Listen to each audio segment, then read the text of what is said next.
मौला को ले गए वो इफ्तिताह के लिए कि बैतुल्लाह नया तामीर हुआ है तो पहली मरतबा दरवाज़ा मौला के हाथों से खुलवाया जाए। तो मामूली बात नहीं थी कि बैतुल्लाह जो नया तामीर हुआ उसका इफ्तिताह हज़रत मौला के ज़रिए से कराया उन्होंने। तो अज़मा फरमाते थे कि मुझे दो मौके ऐसे मिले कि इससे बढ़कर मेरे लिए कोई शरफ नहीं हो सकता।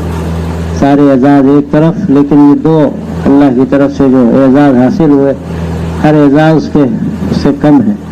सबसे पहले तो वो हुआ किस्सा तो शुरू में हज़रत मौला गए, बिल्कुल इब्तिदाई दौर की बात है। तो उस वक्त हज़रत मौला की वहाँ तो उसका तारुफ नहीं था, लेकिन जब मुलाकातें हुई और तकरीरें हुई तो लोग मुतासिर हुए। तो उस वक्त भी शैवी ख़ानदान के लोग थे, मिले। हज़रत मौला से कहा कि आपको बैतुल्लाह के अंदर जाने का जी नहीं चाहता? तो किसका जी नहीं चाहता? उन्होंने कहा कि आप सुबह 10 बजे आ जाइए। तो मैं तन्हा हूँ, कहा नहीं जिसका जी चाहे ले आइए।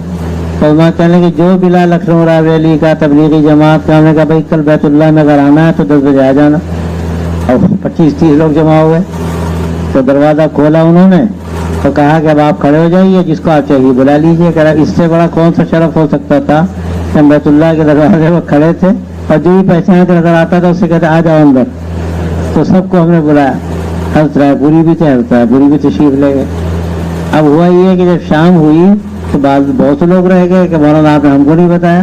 उसमें मोहब्बतुल्लाह साहब बरियावी भी थे। तो वहाँ कह रहे हैं ठीक है, देखते हैं कि मौका मिला फिर उनसे कहेंगे। तो जब दोबारा शाम में मुलाकात हुई तो उन्होंने पूछा कि हाँ अल्हम्दुलिल्लाह मैं गया, बहुत से लोग रह गए। तो कहिए तो कल फिर आ जाइए, कल फिर खुलवा दें। तो बहुत अच्छी बात, दूसरे फिर खुलवाया उन्होंने। तो फिर सारे हज़रात दोबारा गए, होता पूरी दोबारा गए।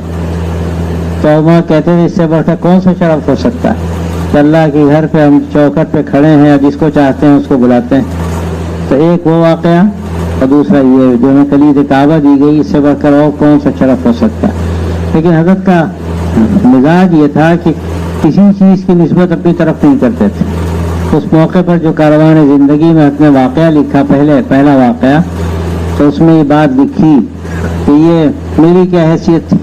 मैं हज़रत रायपुरी के साथ आया था तो अल्लाह ताला ने उनकी बरकत से मुझे शरफ अता फरमाया। लेकिन जाहिर है कि हज़रत मौलाना को लोग जानते थे, हज़रत रायपुरी को नहीं जानते थे। लेकिन हज़रत मौलाना ने अपनी तरफ निस्बत नहीं की। ये लिख दिया कि जो कुछ मिला मुझे हज़रत की जूतियों की बरकत से मिला। और ये शेर लिखा कि मोर मिस्की हवस दाश के दरका बरसद दस्त बरपाए कबूतर जदो नागाह रश। एक चूंटी को तमन्ना हुई कि बैतुल्लाह के ऊपर जाए तो बेचारी कैसे जाती। तो एक कबूतर के पाँव में चिमट गई, वो ऊपर जाके बैठा, वहाँ पहुँच गई। तो इसी तरह मेरी क्या हकीकत थी, मैं भी एक अल्लाह के वली के साथ लग गया तो अल्लाह ने मुझे शरफ अता फरमाया। ये हज़रत का मिजाज था। और उसका भी किस्सा अजीब है कि जो पहला हज़रत का सफ़र हुआ था वो सन 47 में हुआ था और उसके बाद 48 में या 49 में ये हुआ कि बाद बुजुर्गों की तरफ से पेशकश हुई अगर शेख मौलाना यूसुफ साहब की तरफ से कि आप दोबारा हज के लिए तशरीफ़ ले जाइए और वहाँ जमात का भी काम हो जाएगा।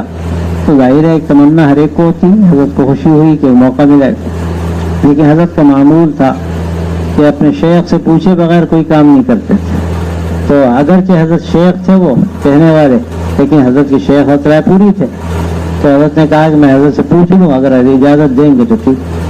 तो वैसे मैं हज़रत की खिदमत में हाजिर हुआ। दिल्ली में हज़रत ठहरे हुए थे कस्सापुरा की मस्जिद में। तो वहाँ हज़रत टहलने जाते थे हज़रत रायपुरी। फरमा फरमाते हैं कि मैं साथ था। मैंने अर्ज़ किया कि हज़रत शेख की तरफ से ये पेशकश है कि मैं सफ़र करूँ और वहाँ तबलीग का भी काम हो जाएगा और अल्लाह शरफ भी देगा, हज हो जाएगा। तो अजीब बात है, हज़रत रायपुरी ने कहा कि अगर हम रोकें तो आप पर असर तो नहीं पड़ेगा। और ये कहकर मेरा चेहरा देखा। तो हज़रत कहते हैं कि मैंने दिल को टटोल के देखा तो मुझे इत्मीनान था कि हज़रत रोक देंगे, मैं नहीं जाऊँगा, जो हज़रत कहेंगे वो करूँगा। तो मैंने कहा नहीं हज़रत आप जो फरमाएंगे वो करूँगा, तो आप मत जाइए। हज़रत ने रोक दिया। और हज़रत माँ कहते हैं मैंने कहा बहुत अच्छा, जो हज़रत कहेंगे वो करूँगा, नहीं जाऊँगा। मामूली बात नहीं। आज तो हाल ये है कि लोग मशवरा लेने आते हैं तो मशवरा नहीं लेते, बल्कि गोया कि अपना हुक्म चलाते हैं और सारी मसलहतें बयान कर देते हैं। अगर कहा जाए नहीं ये काम मुनासिब नहीं है, अगर नहीं हज़रत बहुत ज़रूरी है, अगर ये नहीं होगा तो दुनिया में इनकलाब आ जाएगा। नहीं, दुनिया की बातें बताकर बहुत अच्छा है। جب تم ساری مصلحتیں بیان کر رہے ہو تو پوچھنے کیوں آئے ہو بھائی کہ تم پہلے ہی کر لیتے. یہ عجیب مزاج لوگوں. بھیا مرحوم کہتے تھے حضرت عبداللہ حسنی صاحب کہ ان حضرات سے مشورہ جو لیا جائے تو عرض ہو, اپنی رائے نہ چلائی جائے, اور پھر اگر وہ پہلی بات جو کہہ دیں اس پر عمل کیا جائے. تو پہلی بات ہی اصل ہوتی ہے, پہلا مشورہ. اس کے بعد تو آپ جب 10 باتیں کہو گے تو ہو سکتا ہے کہ تمہاری رعایت میں کہہ دیں ٹھیک ہے اچھی بات ہے کر لو. یہ ان حضرات کا طریقہ نہیں تھا. تو حضرت رائے نے منع کیا, ہو کوئی ہوتا تو کہتا حضرت حج کا معاملہ ہے تو تبلیغ کا کام ہوگا, اس سے بڑی شرف کی کون سی بات ہو سکتی. تو ظاہر حضرت کہتے ضرور جائیے, بہت اچھی بات. لیکن جب حضرت نے کہا تو کا نہیں چیز, حضرت جو فرمائیں گے میں کروں. تو حضرت نے چہرہ دیکھا کہ کوئی اثر تو نہیں پڑا. تو حضرت کہتے ہیں الحمدللہ ہمیں اطمینان, تو ہو گیا. اب دوسرا سال آیا تو وہاں کہتے ہیں کہ ہم جا رہے تھے رائے پور, امام منظور صاحب نعمانی بھی ساتھ تھے, اور حضرت ادھر گاڑی سے آ رہے تھے, رائے پور سے شاید بہٹ جا رہے تھے. دیکھا ارے ریلیاں جا رہے ہیں, ان کو گاڑی میں بٹھا لو. تو حضرت کہتے ہیں ہمیں گاڑی میں بٹھا لیا, اور پھر یہ فرمایا کہ ہم نے آپ کو خط لکھا ہے, آپ کو ملا؟ کہیں حضرت خط تو نہیں ملا. نہیں ہم نے تو حج کی نیت کی ہے اور آپ کو بھی ساتھ چلنا ہے. اور یہ پھر منہ کان کے قریب لا کر کہا کہ یہ حج میں آپ ہی کے لیے کر رہا ہوں. یہ بات ماننے کا صلہ تھا یہ, تو اس مرتبہ روکا, حضرت رک گئے. تو یہ گویا ہے کہ اس کا صلہ دیا کہ اب آپ ہی کے لیے میں یہ حج کر رہا ہوں. اور یہ حضرت فرماتے تھے کہ یہ بات ماننے کا صلہ ایک تو یہ ہوا کہ اللہ نے توفیق دی, پھر مزید اللہ کی رحمت یہ ہوئی کہ اس طرح اعزاز کے ساتھ اللہ نے اپنے گھر کے اندر پہنچایا. یہ ظاہر ہے کہ حضرت ہی کا تو فیض تھا. یہ طریقہ حضرت کا تھا لکھنے کا, اور یہ اظہار اس طرح فرماتے تھے, اپنی طرف کسی چیز کی نسبت نہیں کرتے. تو یہ ایک شرف تھا, اور دوسرا اللہ نے یہ شرف عطا فرمایا. اور فرماتے تھے ایک شرف اور بھی مجھے عجیب ملا, اور مجھے بہت رونا آیا اس پر, کہ میں وہاں بیٹھا ہوا تھا مطاف میں, جمعے کا دن تھا, تو خطیب جو خطبہ پڑھ رہا تھا تو اس میں پورے ایک صفحہ سے میری عبارت پڑھ ڈالی کتاب کی. اب میں سمجھ گیا کہ میری کتاب کی عبارت پڑھ رہا ہے. اتفاق شام کو ایک امام حرم کا دعوت, سارے ائمہ حرم مدعو تھے. تو انہوں نے کہا ان سے کہ آج یہ لگتا ہے کہ آپ نے خطبے میں میری کسی کتاب کی عبارت پڑھی.